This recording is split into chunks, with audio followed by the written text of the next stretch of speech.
Pak Presiden, Pak Jokowi dan tolong ini serta Ibu. Mana Bu Putri?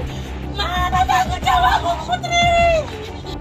Dari hasil yang kita harapkan betul-betul bisa berjalan dengan lancar dan memenuhi rasa keadilan yang tentunya ditunggu oleh publik.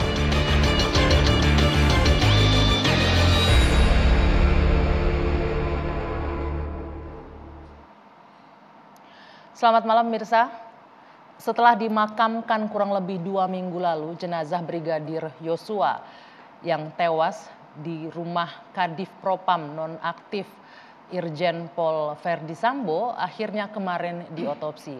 Otopsi ini dilakukan oleh tim forensik gabungan dan juga disaksikan oleh perwakilan keluarga. Kenapa dilakukan otopsi ini? Karena pihak keluarga meminta agar dilakukan otopsi ulang.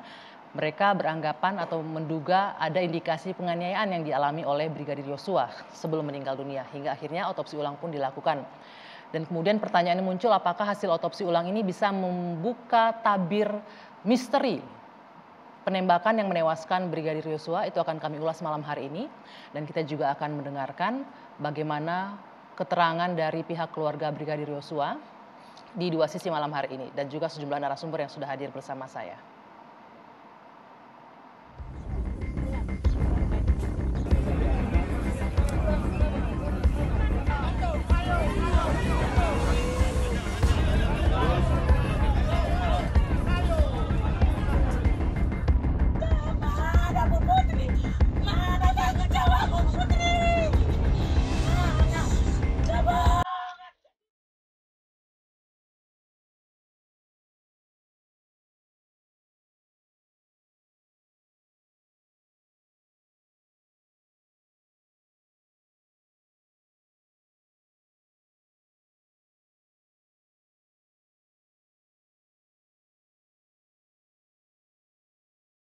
Dari hasil yang kita harapkan, yang tentunya akan dipertanggungjawabkan ke publik, betul-betul bisa berjalan dengan lancar, dengan baik, dan memenuhi rasa keadilan yang tentunya ditunggu oleh publik.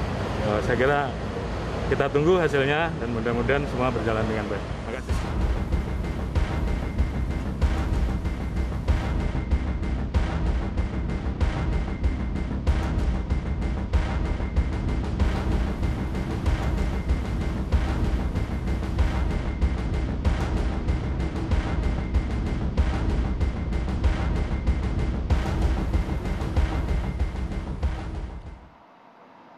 Baik, saya akan langsung memperkenalkan sejumlah narasumber yang sudah bergabung bersama saya malam hari ini di studio Dua Sisi. Di sebelah kanan saya ada Irjen Pol Purnawirawan Arianto Sutadi, penasihat ahli Kapolri. Selamat malam, Pak Ari.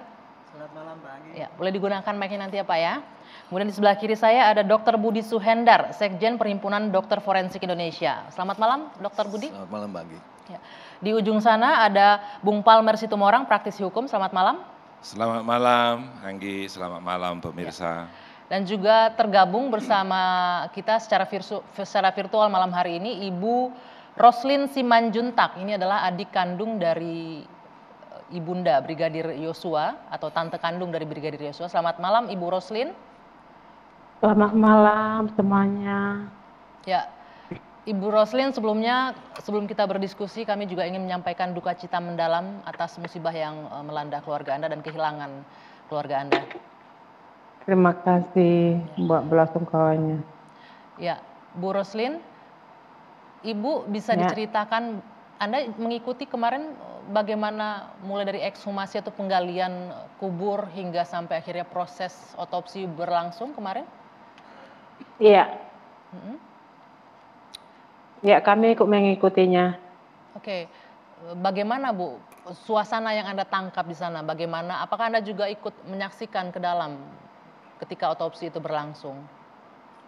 Kami tidak ikut, keluarga tidak diperbolehkan untuk menyaksikan ke dalam. Kami hanya menunggu di depan pintu kamar otopsi. Tapi perwakilan keluarga ada yang hadir ya Bu ya? Perwakilan keluarga ada dari medis 2 orang. Oke, setelah otopsi ulang kemarin, Anda sempat komunikasi nggak dengan perwakilan keluarga? Apa yang mereka temukan atau apa yang mereka saksikan pada otopsi ulang kemarin? Belum sempat. Oke, Belum Bu Roslin, sempat. Bu Roslin, bisa diceritakan sebenarnya apa sih Bu yang menjadi perhatian keluarga sehingga akhirnya keluarga meminta dilakukan otopsi ulang kembali? Ya, karena kami melihat kejanggalan. Yang pertama kan mereka bilang adu tembak, ada tembak-tembakan gitu. Tapi setelah kami periksa tubuh anak kami lihat ada luka-luka lain gitu. Makanya kami meminta untuk otopsi ulang karena otopsi yang pertama pun belum ada sampai sekarang dikasih tahu kepada keluarga. Luka lain yang disaksikan oleh keluarga secara langsung apa Bu Roslin? Luka lain seperti jari yang hampir putus, jari kelingking dan jari tengah, jari manis memar, terus luka di kaki, luka di bahu, di leher. Itu yang kedua yang kami saksikan, jadi kami merasa ada kejanggalan dan luka yang pertama semua yang ada di wajah. Luka yang ada di wajah apa yang Anda lihat? Di bawah mata, sebelah kanan ada luka seperti di sayat benda tajam ya. Terus yang di hidung ada bekas jahitan, di bibir bawah ada luka juga. Di bibir bawah juga ada luka.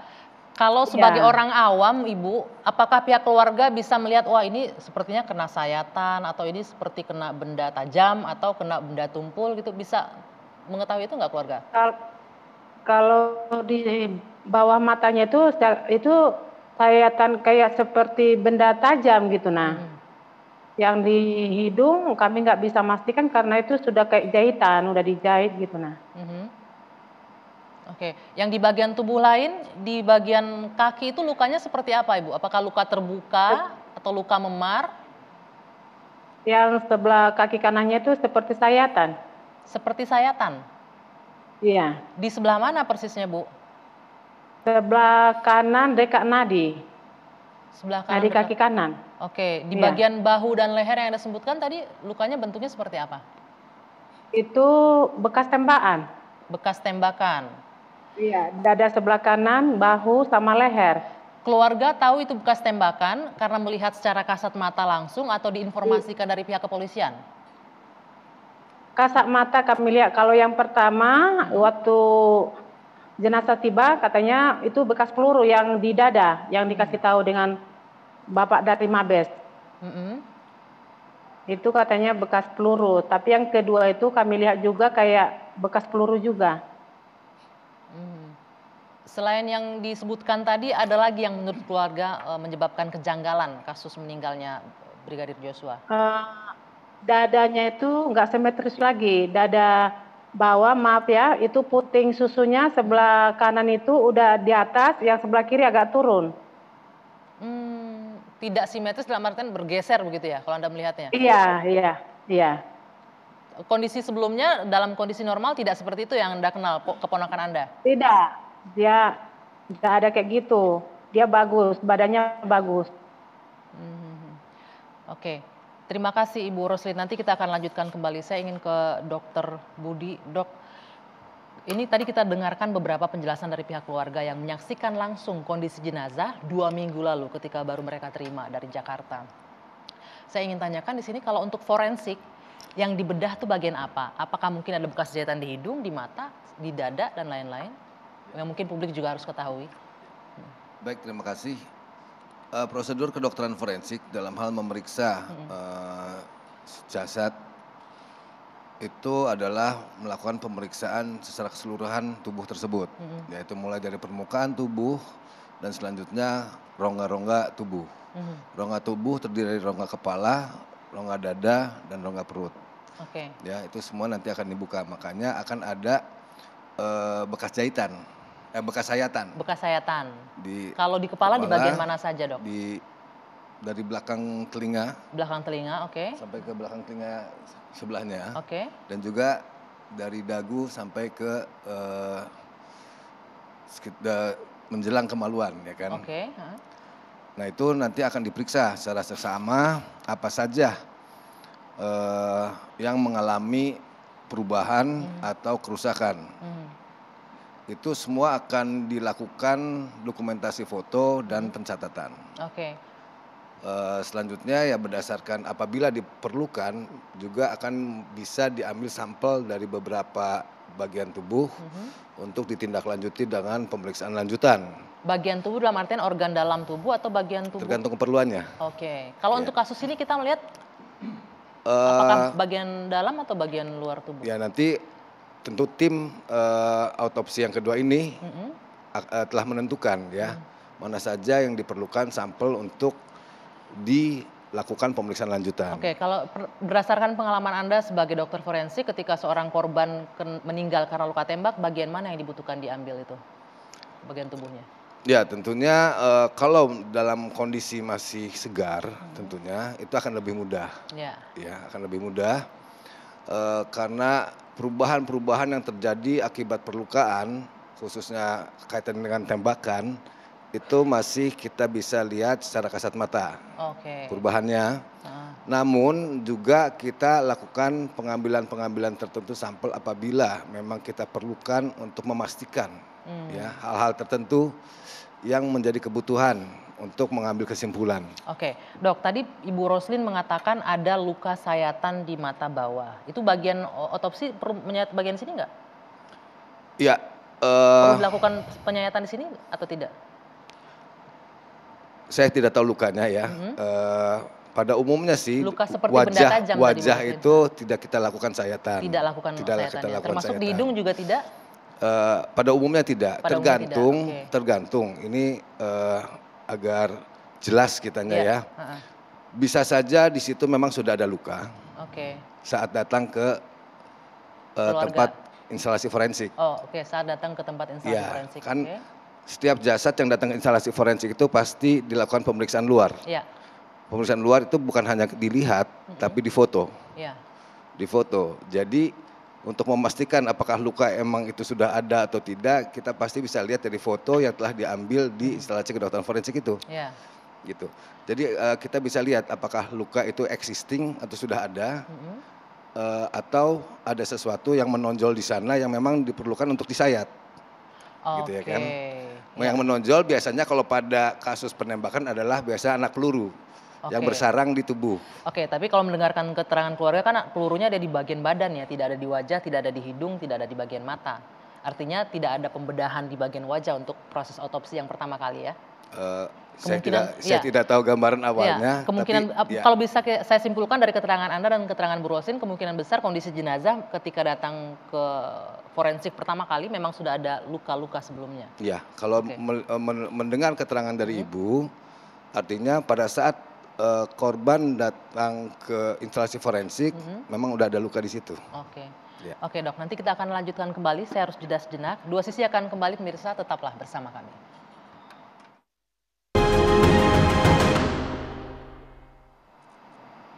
Anda kembali menyaksikan Dua Sisi, saya langsung ke Pak Ari.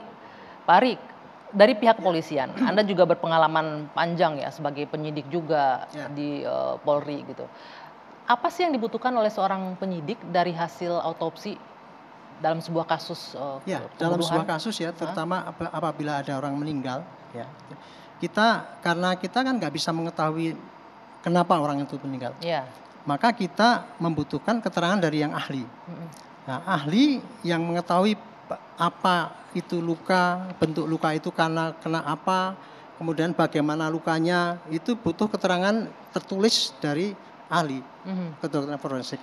Dan kita juga ingin mengetahui kurang lebih kapan meninggalnya, meninggal karena apa. Itu nanti kita butuhkan keterangan itu untuk melengkapi penyidikan yang sudah kita lakukan sebelumnya. Dan itu penyidikan itu kalau forensik itu pasti kelanjutan daripada penyidikan awal. Harusnya dari otopsi pertama kali itu bisa didapatkan informasi itu Pak Arya? Ya justru begini, di TKP ada orang meninggal nih, ya gitu, ada luka-luka, maka kita kan nggak ngerti ini kita matinya kenapa, belum tentu orang itu matinya kena tembak ataupun mati atau kena sayat, kita nggak ngerti ya.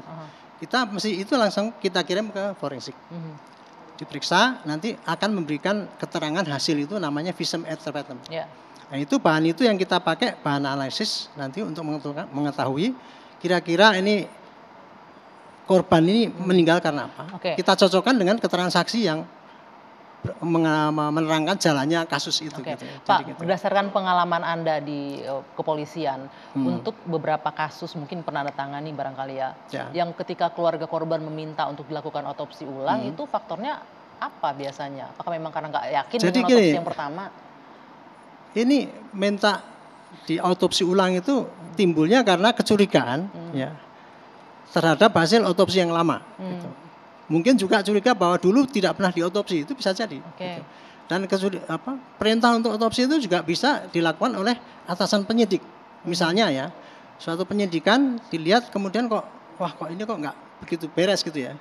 Atasan penyidik bisa gali ulang, silakan bisa. Minta ulang ya. Atau putusan pengadilan, bukan putusan, tapi hakim. Oke. Misalkan meriksa dalam persidangan, ini kok kelihatannya janggal, dia periksa ulang, gali ulang, itu gitu. Artinya bisa kita tangkap dalam kasus ini memang ada kejanggalan sehingga akhirnya keluarga pasti timbul dari kejanggalan daripada pihak yang dirugikan. Ya, oke. Kalau ini kan dari korban. Ya, betul. Gitu. Oke, saya ke Pak Budi sebelum ke Bung Palmer. Dokter Budi, tadi disebutkan bahwa sebenarnya dari hasil otopsi bisa ditentukan nih si korban atau jenazah ini meninggalnya kapan. Nah, untuk kasus ini kenapa terkesan agak sulit ya sepertinya untuk menentukan waktu meninggalnya kapan? Enggak sulit. Yang kita tangkap dari hasil rilis yang sudah disampaikan belum disebutkan secara pasti. Ya, enggak sulit. Yang bikin sulit atau yang memberikan kesan sulit itu yang memberikan keterangan itu tadi sebenarnya. Karena apa? Karena dia ragu-ragu, nggak yakin atau? Kalau dokter forensik, ya saya kasih tahu, saat melakukan pemeriksaan di meja otopsi, biasanya juga ditemani oleh penyidik. Oke. Saat kita melakukan pemeriksaan itu dan ada temuan-temuan yang menurut kita memiliki keyakinan ilmiah yang sudah bisa kita sampaikan kepada penyidik, itu udah pasti disampaikan. Artinya logikanya salah satunya juga adalah kaitannya dengan perkiraan waktu kematian. Waktu kematian ya. Gitu. Artinya logikanya penyidik saat ini sudah memegang informasi waktu kematian dari Brigadir Joshua dong harusnya. Secara verbal ya, secara verbal kita akan bicara sama penyidik. Iya. Ini temuannya biasanya mereka tanya apa aja dok temuannya ya kan, temuannya kita gini. Yang saya bisa pastikan saat ini dari hasil temuan saya adalah ini. Di antaranya adalah perkiraan saat kematian. Oke. Nah dok, untuk kondisi jenazah yang kurang lebih ini udah 16 hari ya dikuburkan, apakah jenazah itu masih bisa dalam tanda kutip berbicara, menyuarakan apa yang terjadi dengan kondisi tubuhnya sebelumnya? Masih bisa dibaca? Betul, dan ini penting perlu disampaikan. Tadi bagus kalimatnya, bahwa seorang yang sudah meninggal tidak bisa bicara lagi. Betul.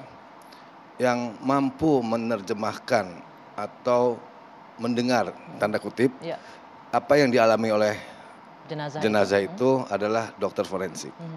Disitulah dokter forensik akan menerjemahkan apa saja yang dialami melalui temuan-temuannya. Di antaranya adalah luka-luka. Disitulah nanti akan ada kesimpulan berkenaan dengan itu untuk disampaikan ke penyidik. Dan itu pasti akan dilakukan. Dan kondisi jenazah 2 minggu ini masih bisa melakukan itu? Masih bisa didapatkan fakta-fakta apa? Informasi apalagi apapun? Kita ketahui bahwa jasad Brigadir J telah dilakukan pengawetan sebelumnya. Jadi ada hal-hal yang menguntungkan untuk dalam pemeriksaan khususnya luka-luka tersebut. Walaupun mungkin memang ada hal-hal yang sudah berubah, makanya dilakukan pemeriksaan lanjutan di laboratorium. Oke, satu lagi sebelum saya pindah ke Bang Palmer. Tadi Ibu Roslin menyebutkan ada luka sayatan di bagian kaki dekat nadi. Apakah dalam proses otopsi itu dilakukan sayatan di sana? Ya, sepengetahuan saya kalau ada sayatan di daerah kaki dekat nadi itu pada umumnya dilakukan untuk melakukan formalin. Pengawetan. Untuk pengawetan. Prosedur pengawetan. Oke. Itu memang dimasukkan melalui pembuluh darah. Oke. Dan salah satunya tekniknya adalah di daerah kaki itu. Di nadi kaki tadi ya. Mudah-mudahan itu bisa menjawab Bu Roslin ya. Bu Roslin, luka apa saja yang dialami oleh Brigadir Joshua yang Anda temukan tadi disebutkan oleh keluarga di bagian kaki. Jadi kemungkinan besar di sana adalah tempat memasukkan obat pengawet formalinnya ya? Ya, pada umumnya seperti itu. Oke. Saya mau ke Bung Palmer. Bung Palmer, seberapa besar sih hasil otopsi ulang ini akan bisa mempengaruhi hasil penyidikan pertama hingga saat ini? Ya, terima kasih. Pertama saya berdukalah atas meninggalnya Brigadir Joshua kepada keluarganya. Tapi ini boleh dibilang luar biasa lah keadaan ini.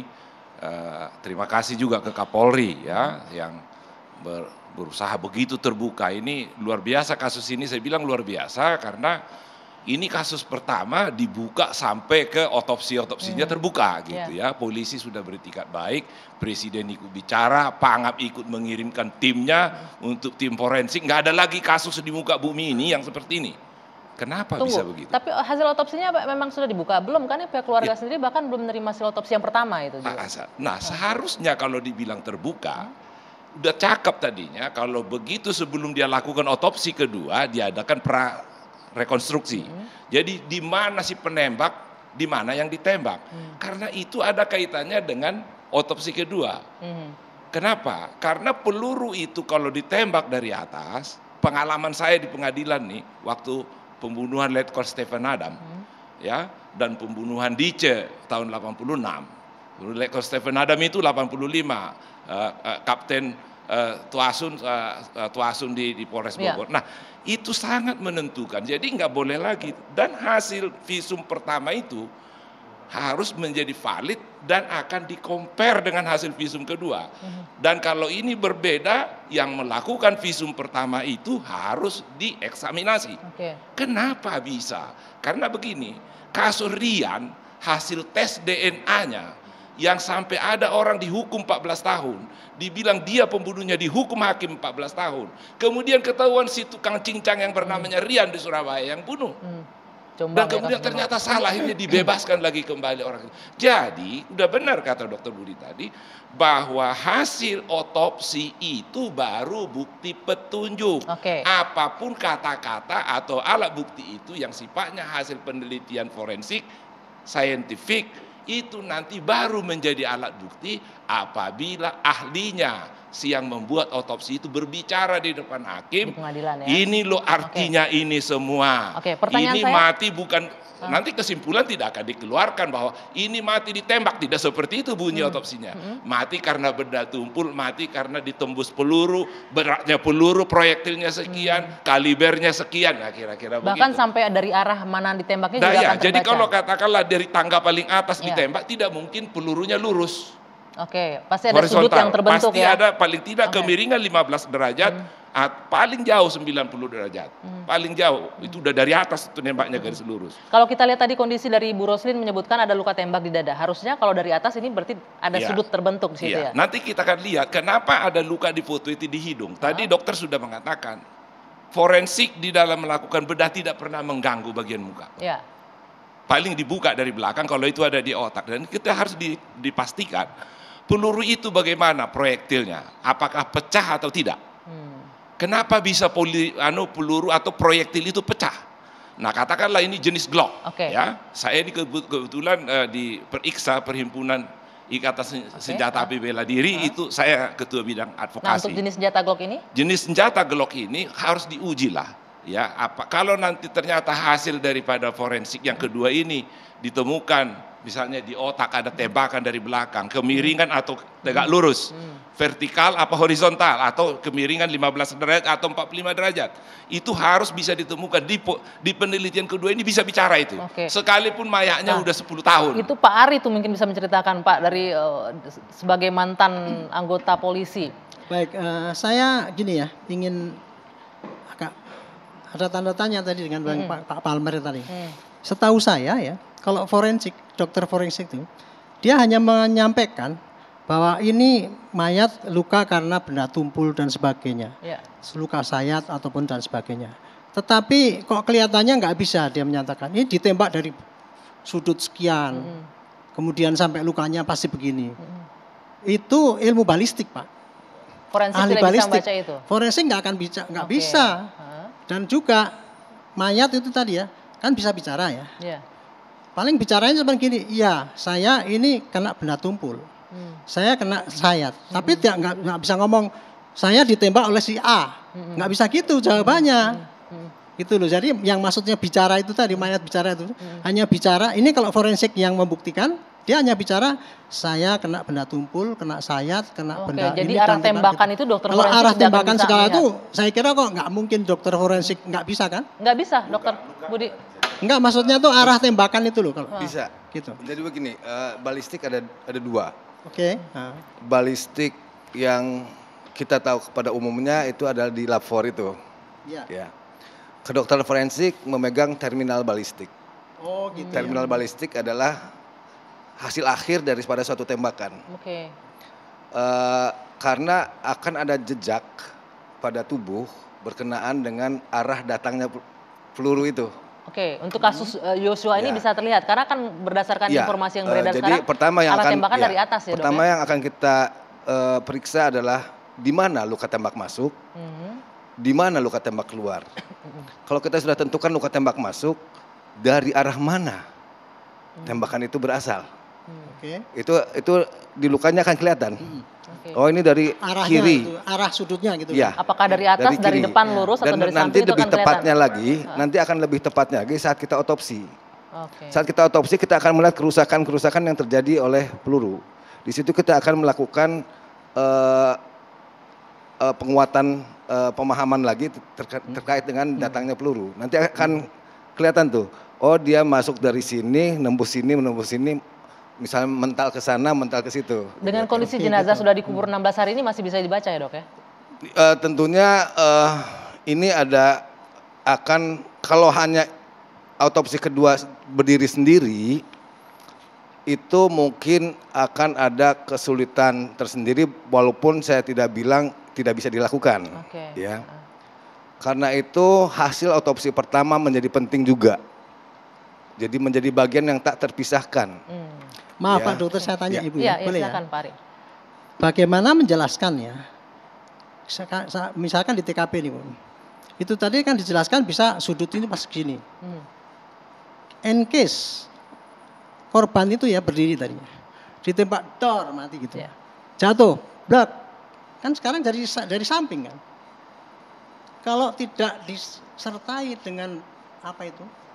Rekonstruksi daripada bagaimana peristiwa terjadi, saya kira itu akan sulit itu untuk membaca hasil apa yang terjadi itu loh. Justru itu menjadi balistik kepolisian dan kedokteran forensik kaitannya dengan luka tembak atau penembakan itu saling menguatkan nanti.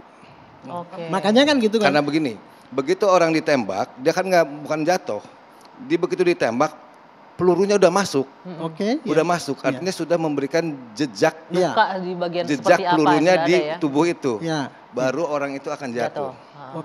Gitu. Kalau tembaknya 2 kali, Dok, maksud saya gini loh, tembak tor mati ya, jatuh, kemudian ditembak lagi, kan dari bawah nih. Posisi sudah terlentang. Kelihatan, Pak. Jadi kan intinya gini loh. Dokter forensik akan bisa menerangkan gitu kan, tapi harus punya gambaran bagaimana kira-kira terjadinya di situ makanya kan. butuh prarekonstruksi gitu. tadi Makanya yang itu. Pak Ari bilangnya. Oke, itu yang. Terima kasih. Jadi saya cuma gitu aja tadi. Oke, baik. Saya ingin menanyakan juga Pak Ari, mungkin nanti akan kita lanjutkan ya. Hasil otopsi itu baik yang pertama ataupun yang kedua itu idealnya atau lazimnya diberikan atau tidak ke pihak keluarga. Tapi nanti ya Pak, kita jeda dulu. Dua sisi masih akan kami lanjutkan sesaat lagi. Ya, kita mainkan mana? Saya lanjutkan kembali dua sisi. Pak Ari boleh dilanjutkan yang terputus tadi. Jadi hasil otopsi itu baik yang pertama ataupun yang kedua itu lazimnya apakah diinformasikan ke keluarga atau tidak sih? Kalau Gini, dari kalau menurut ketentuan ya hasil daripada apa itu namanya visum et repertum ya. Itu yang minta penyidik dan diberikan kepada penyidik. Dan itu nanti hanya untuk pembuktian di pengadilan. Keluarga itu tidak perlu tahu. Tidak harus disampaikan pada keluarga karena itu untuk apa bukti berkas yang nanti dipakai di pengadilan. Tetapi kepada pengadilan cuma diberitahu bahwa ini sebabnya gini-gini boleh gitu. Tapi hasilnya itu tidak akan diserahkan pada hasil daripada otopsi itu atau visum et repertum. Otopsi itu kan namanya visum et repertum ya. Itu visum itu untuk berkas perkara yang akan dikirimkan ke jaksa nanti akan diperiksa oleh di persidangan. Jadi nggak boleh disampaikan pada siapapun selain untuk memberkasan itu. Termasuk keluarga juga tidak boleh ya? Nggak boleh. Oke. Tidak ada aturannya itu untuk itu. Nah ini Bapak-Bapak, kita lihat ini ada informasi mengenai ini, Susno Duaji ya, mantan Kabar Eskrim menyebutkan otopsi ulang akan mengubah alur cerita kematian Brigadir J. Bisakah seperti itu? Saya mau ke Bung Palmer. Bisa nggak hasil otopsi mempengaruhi alur Sangat cerita? Bisa. Kalau kemarin itu seperti Pak Arianto bilang ini otopsi benaran apa forensik benaran apa atau otopsi benar-benaran atau benar gitu loh, ya kan? Itu tergantung daripada nanti evaluasi, dan sangat bisa. Justru diperlukan otopsi yang kedua itu adalah justru mengklarifikasi sejauh mana, karena ini udah menjadi tim yang lebih besar dan lebih komplit. Nah, apa tujuannya ini semua dilakukan? Supaya jangan sampai ada orang yang salah jadi bebas, atau yang seharusnya dihukum menjadi bebas, atau orang yang tidak bersalah dikorbankan menjadi orang yang bersalah. Itu yang dihindari sebenarnya. Dan terutama kalau concernnya presiden, saya lihat beliau sangat ingin jangan timbul kegaduhan di masyarakat karena salah garap satu kasus. Ini kan persoalan domestik 1-2 orang manusia, ya kan? Bukan persoalan institusi sebenarnya ini. Hanya terjadi di pejabat institusi itu. Anda membacanya ada salah garap dalam tanda kutip itu ya? Menurut saya salah garap. Salah ngomong juga. Salah ngomong. Salah garap dalam artian apa nih salah garap? Sepertinya di awal-awal itu sudah dikesankan, contoh yang paling nyata, CCTV itu sudah disambar petir 2 minggu yang lalu. Nah, ini kan sudah terklarifikasi, katanya ditemukan ada di sebelah sana. Ternyata ada.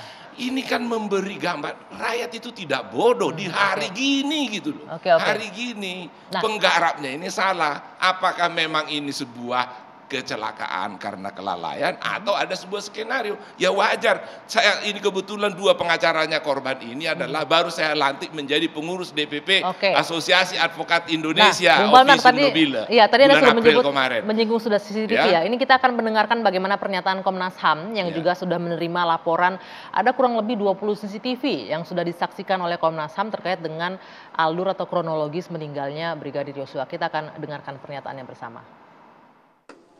Kami diperlihatkan video 20. Kami tadi perlihatkan video, jumlahnya 20 video.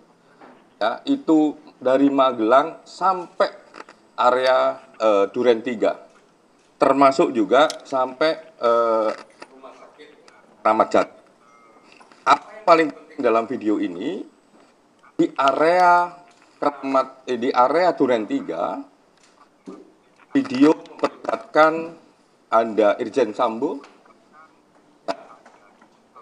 ada rombongan dari Magelang, jadi Irjen Sambo masuk duluan, setelah sekian waktu terus ada rombongan baru pulang dari Magelang, dan di situ terlihat ada Bu Putri,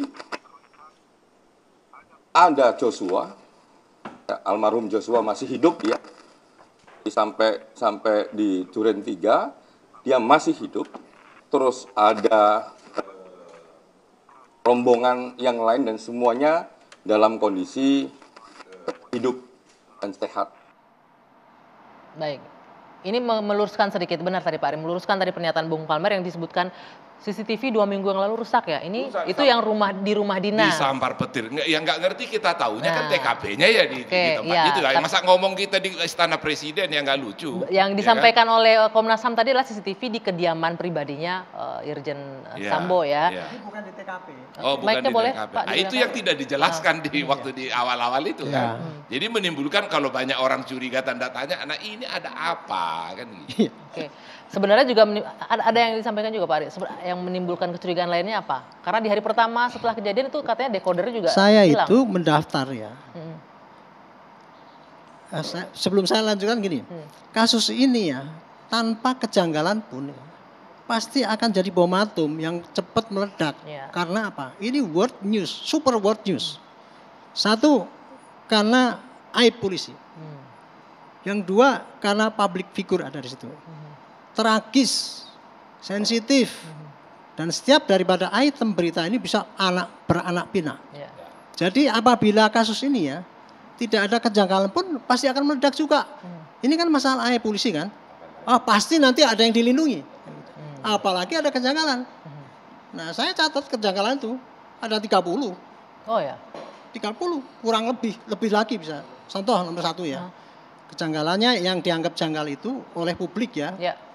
Satu, ini kejadian Jumat. Kenapa dilaporkan baru 3 hari? Janggal. Mesti orang pengen tanya dong. Apalagi ini banyak. Kira-kira apa kalau dari polisi apa yang dari pemikiran polisi sampai menahan berita 3 hari itu, Pak Ari? Nah, alasannya katanya kan melakukan pemeriksaan ini dan sebagainya itu gitu dan sebagainya.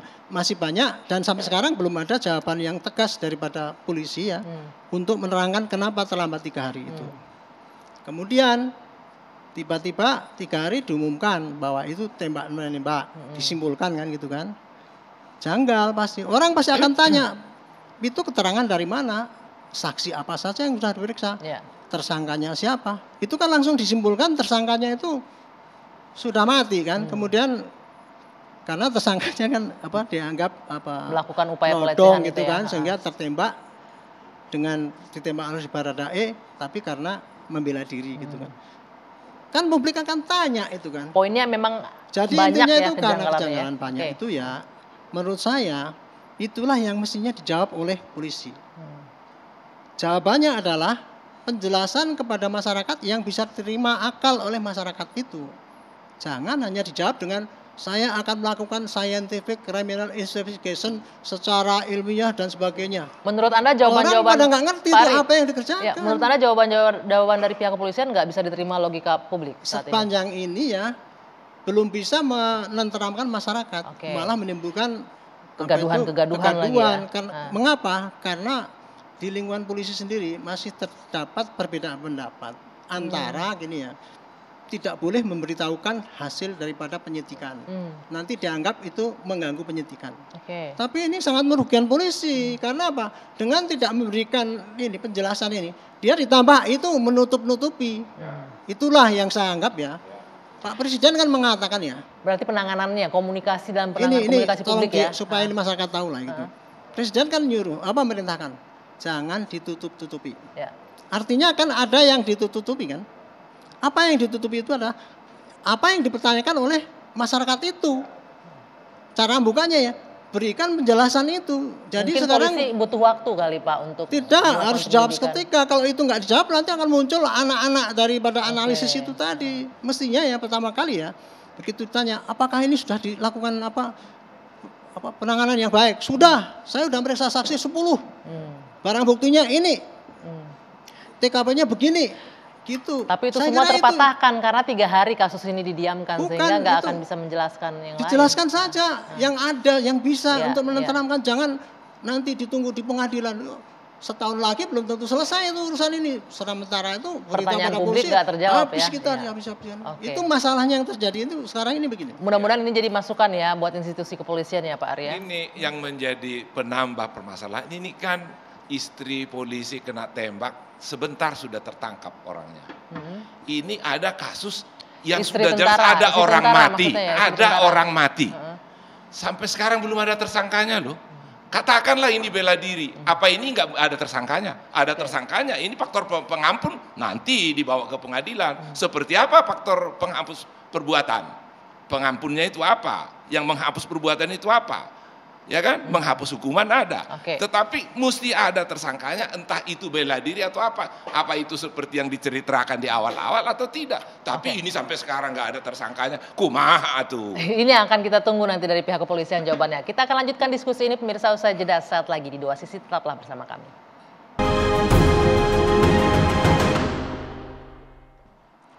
Anda kembali di Dua Sisi pemirsa, saya ingin berkomunikasi kembali dengan Ibu Roslin. Ibu Roslin masih bersama saya? Ya. Bu Roslin, tadi kita sama-sama menyaksikan di segmen sebelumnya bagaimana pernyataan dari Komnas HAM yang membeberkan detail dari temuan CCTV yang ada di kediaman pribadi Irjen Pol Verdi Sambo. Disebutkan di situ masih ada Pak Verdi ada, Ibu Putri ada, Brigadir Yosua juga terlihat di sana. Dan disebutkan bahwa ada komunikasi terakhir dengan keluarga ya Bu Roslin ya? Dengan siapa persisnya? Kalau dengan mamanya jam 10 pagi. Jam 10 pagi? Iya. Dengan anggota keluarga lain atau dengan tunangannya mungkin dengan Mbak Vera ya kalau tidak salah ya? Iya, mungkin dengan Mbak Vera yang terakhir. Anda sempat komunikasi nggak dengan Mbak Vera? Apa yang dibicarakan dengan Brigadir Yosua di perbincangan terakhirnya itu? Nggak ada. Tidak ada ya. Ini juga kami ingin menampilkan ini Bu Roslin, ada yang beredar di sosial media, memang ini kita juga butuh konfirmasi juga dari pihak keluarga. Ini saya bacakan ya Bu Roslin ya. Beredar foto Brigadir J menangis saat video call dengan kekasih. Pengacaranya menyebutkan titik 2 ketakutan akan dibunuh. Benar nggak Ibu ada informasi tersebut disampaikan ke pihak keluarga? Mbak Veranya cerita ke kami sih ada pengancaman sama Nino Priyansa sebelum dia meninggal. Kapan persisnya cerita nggak Bu kejadian pengancaman itu? Dia nggak cerita pas kapan dengan kami, cuman pas si Vera datang hari Minggu pagi dia nangis terus di belakang rumah. Jadi saya tanya, Vera kenapa nangis terus? Nggak kuat aku katanya. Saya tanya lagi, coba lihat dulu ini kami kan manggil Bowo dia dengan kami ya. Coba kau jujur sama Bowo, ada apa sebenarnya di balik ini semua? Disitulah dia cerita bahwa Nopriyansa Yosua ini udah menceritakan kepada dia ada pengancaman kepada Nopriyansa bahwasanya dia mau dibunuh. Siapa disebutkan nggak Bu? Mbak Vera cerita nggak siapa? Enggak. Apakah dari orang-orang yang dia kenal? Orang di sekitar dia katanya. Orang sekitar dia, disebutkan nggak orang sekitar dia itu sekitar apakah kenal di lingkungan kerjaan atau lingkungan pergaulan? Di lingkungan rumahnya. Lingkungan rumahnya? Iya. Lingkungan rumah Pak Sambo. Oh di lingkungan rumah Pak Sambo. Pak Sambo, padahal itu di komplek polisi ya itu ya? Iya. Berarti kalau saya tanya Pak Ari sebentar Bu Roslin. Pak Ari kalau di lingkungan komplek polisi siapa ya kira-kira yang melakukan pengancaman kalau disebutkan oleh keluarga seperti itu? Waduh, saya nggak bisa mengatakan apa. Saya itu kan ancaman kan lewat HP kan. Yang disampaikan betul, itu kan. Tapi disampaikan pengancamnya ada di lingkungan tempat tinggal Pak Sambo katanya. Saya tidak tahu nggak bisa mengatakan kan. Mengidentifikasi ya. Kalau yang di asrama polisi Duren 3 itu kan yang sekarang TKP ini. Tapi rumahnya Pak Ferdi Sambo itu sendiri katanya itu nggak terlalu jauh kan dari situ? Ya kurang berapa ratus 500 meter. 500 meter. Tidak di komplek itu Bu, di Mampang ke arah selatan itu. Oke. Saya balik lagi ke Bu Roslin. Jadi tidak detail ya Bu Roslin ya bagaimana Mbak Vera menceritakan siapa yang mengancam dan kapan persisnya, bentuk ancamannya seperti apa? Dia tidak menceritakan karena dia masih nangis terus, dia sambil nangis bercerita ke kami gitu. Nah, jadi tak bisa kita minta secara mendetail pada saat kami berdua ngobrol di belakang SD itu. Nah, Ibu Roslin, saya ingin mengkonfirmasi beberapa hal saja. Benarkah ada rencana Brigadir Yosua ini akan menikah dengan Mbak Vera dalam waktu dekat? Iya. Kapan Ibu rencananya? Rencananya tahun depan lah. Tahun depan? Iya. Oke. Sudah lama mereka menjalin hubungan, Bu Roslin? 8 tahun. Oh, sudah 8 tahun? Iya. Oke, sudah 8 tahun dan berencana akan menikah pada tahun depan ya? Iya. Bu Roslin, Anda pasti mengenal dekat keponakan Anda, Brigadir Yosua. Ada mungkin perilaku yang aneh atau hal-hal yang Anda tangkap agak, ini kenapa sih ponakan saya, ada apa sih dalam waktu mungkin 1 bulan, 2 bulan ke belakang? Nggak ada. Tidak ada istilahnya firasat apapun, nggak ada. Karena memang orangnya ini baik ya. Nggak pernah mengeluh gitu. Nah, nggak pernah bercerita tentang tugasnya, bagaimana dia di sana bekerja. Cuman ceritanya dia baik-baik aja. Hubungan dia kerjanya dengan atasannya, hubungannya dengan Pak Ferdi, hubungannya dengan Ibu Putri, bagaimana komunikasinya baik atau tidak? Iya, dia bercerita bahwasanya hubungannya dengan Pak Ferdi Sambo baik pun sama Ibu Putri baik-baik, malah dia dianggap sebagai anaknya. Kan sekarang ada, saya agak menyinggung ke agak sedikit hal personal ya Bu, kan ada indikasi motif di awal itu kan ada indikasi pelecehan. Apakah pihak keluarga bisa menerima informasi ini atau meyakini informasi ini bahwa Brigadir Yosua melakukan pelecehan, dugaan pelecehan seksual? Kami tidak terima itu karena anak kami ini orangnya orang baik, religius juga. Jadi keluarga belum bisa menerima indikasi ataupun motif hingga terjadinya tembak menembak di rumah Kadif Propam ini ya Bu Roslin ya? Iya. Oke, Ibu, Terakhir Ibu, apa yang diharapkan Ibu dari otopsi kedua yang dilakukan ini? Apa yang diharapkan keluarga dari kasus ini? Harapan kami dari keluarga, semoga dokter forensik yang independen menyatakan kebenarannya. Apa sebab anak kami meninggal dunia? Tolonglah transparan, jujur.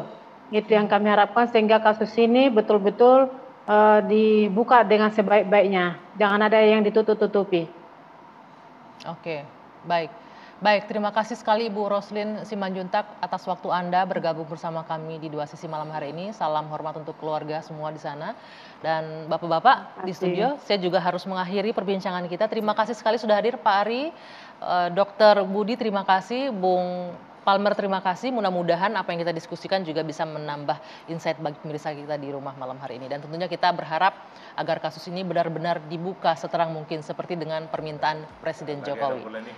Baik, saya Dwi Anggia, saya akhiri Dua Sisi malam hari ini. Selamat malam, sampai jumpa.